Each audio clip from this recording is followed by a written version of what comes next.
Hey, we're back. I'm your host, BKP, and we're in beautiful downtown Blue Ridge, and we're at Sycamore Crossing.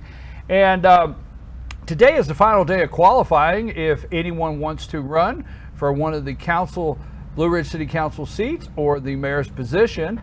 And I am joined now by Council Member Rhonda Thomas.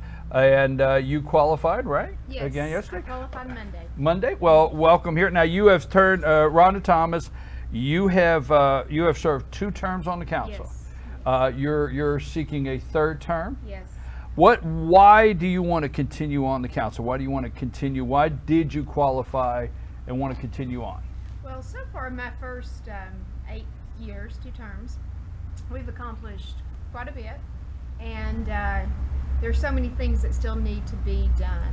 And I truly love this city. I want to make it a good city for all residents, for all businesses. It is the county seat, and to me, we represent everyone, and I want to make sure that our community is well represented. And I feel like I have a basic knowledge, a good knowledge of everything, you know, from grants to projects that have been completed, projects that need to be completed. And I want to have a vision for Blue Ridge. I would like to see a short-term plan. I'd like to see us have a 5-year plan, a 10-year, a 20-year plan for the city. It's growing so rapidly that we really have to have that. So let me ask you this, because you have served 2 terms. You're wrapping up your 2nd term, and you would, if elected, be into the 3rd term. What specifically? I know you touched on some things, but what specifically would you like to put in place in the next term that maybe not yourself, the council together, did not accomplish or needs to be done? Parking is my biggest issue. I've been dealing with that really since I came. I was street commissioner when I first started. My first term I was assigned as street commissioner. I'm now safety, but as street commissioner I saw a huge problem with parking, and we've had even council members say we don't have a parking problem. I was told that in a public meeting, and I don't see how you couldn't be on this council and realize there's a parking problem. So years ago I started looking at good solutions, and now we finally are to the point where we probably can implement them, because we've finished 4 phases of streetscape, and this was the biggest project that needed to be completed, which is East Main. And that's from Church Street down to Mountain Street. So that's completed. That was over $1 million, close to $1 million. And I know we have the funds, or we can get funds, hopefully through a grant, to achieve a good parking solution. So that's one of the things I want to see accomplished. I've also, over the past 8 years, dealt with flooding, and that is very important for everyone in the city, because a lot of businesses have flooded, homes have flooded. We've got to make sure and ensure the safety of our residents, and even with their with their homes.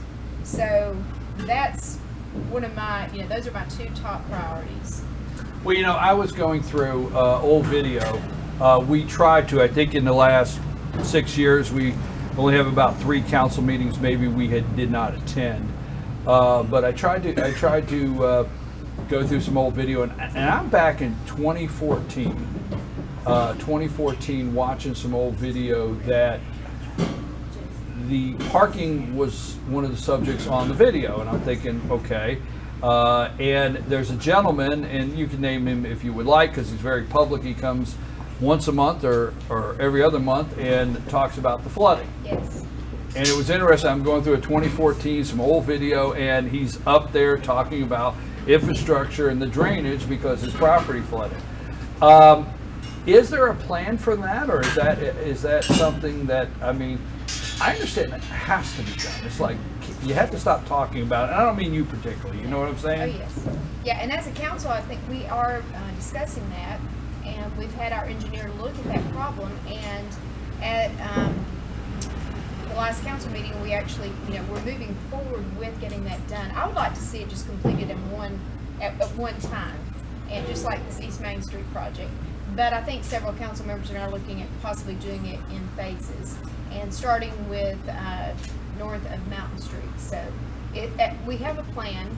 It just has to be implemented. We have to find the funds as well, because it's a pretty expensive project. Has anybody qualified? Now, what post are you? You call it post or seat? I get confused from some of the places we cover in politics. Is it a post? It is a post. We have 5 posts. 5, right. So I am currently running unopposed. That is, as of today, we have 1 day left.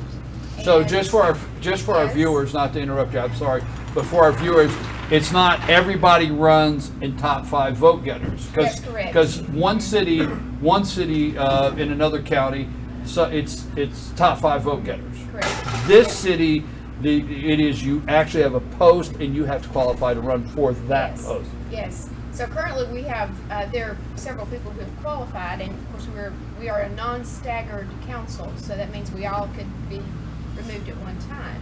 And you could have a brand new entire council from mayor to the 5 posts. So when you qualify, you go into the election supervisor and ask for a certain post. Okay. Either 1 through 5. So, and each person has a certain one.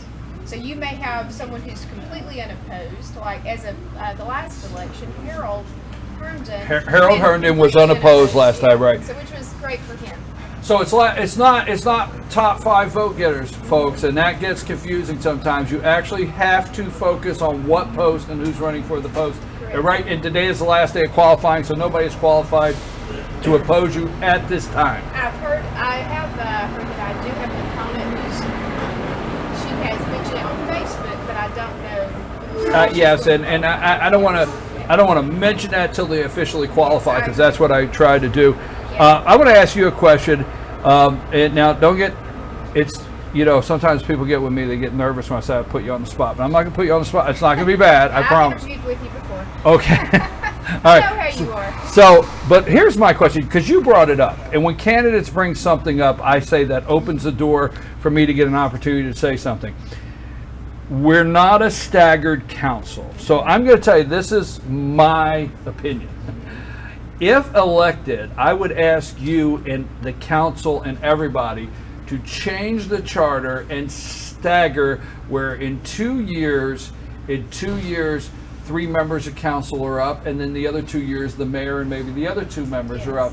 Because not a stagger, everybody's up for re-election. And I'm going to tell you, outside looking in, and this is not to you, you just happen to be the one sitting here, is the very last year, everybody's running for office. And it, do you know where I'm going with that? Would you agree or disagree? No, I totally agree. We need to change the charter. It is definitely obsolete. It needs to be changed. And there are so many issues with it, such as city manager. We need a city manager, and our charter does not call for a city manager. And we need, I think we need a strong mayor system. And we need definitely we need staggered terms, because it would be very difficult for a new council to go in, a completely new slate, and know about, understand the projects. And I will tell you what's even more difficult now is because everybody could get voted out. Everybody could get voted out. And you can wake up the next term and have a whole new slate, and they have to catch up. Yes. At least you would have 3 at all times that were in the loop of what was going on. Right? That's exactly. I mean, and that's where I'm going. I don't mean to cut this short. I want to give you an opportunity before we close here, if there's anything you wanted to say to the voters or anything this morning that you didn't get a chance to. I just simply want to say I love this city, and I hope people have faith in me. If you look at my voting record, you will see that I've always voted in for what's best for the city. I've never taken my personal feelings into any voting consideration, and my voting history will show that. I care about the city, and I hope that you all look at our slate of candidates, and that you choose candidates who will look out for the community, because we are a community. We don't look out just for residents. We don't look out just for businesses. We have to look out for our entire community. To make it work. To make it work. Thank you very much. And we tell every candidate here at FYN TV Fetcher News, we wish you well, and we thank you for your willingness to serve. I'm your host, BKP. We've been with Councilwoman Rhonda Thomas, that is seeking her 3rd term for the Blue Ridge City Council. Qualifying ends today, and by Monday we'll have all the candidates listed on our website. We're going to take a brief break, and then we're going to change gears. We're going to stay around Blue Ridge, because we're going to have a Fannin County report. We're doing this monthly, a brief 10-minute Fannin County report. We're going to have Commission Chair Stan Helton with us, and the CFO of Fannin County right after these messages. Take us to break.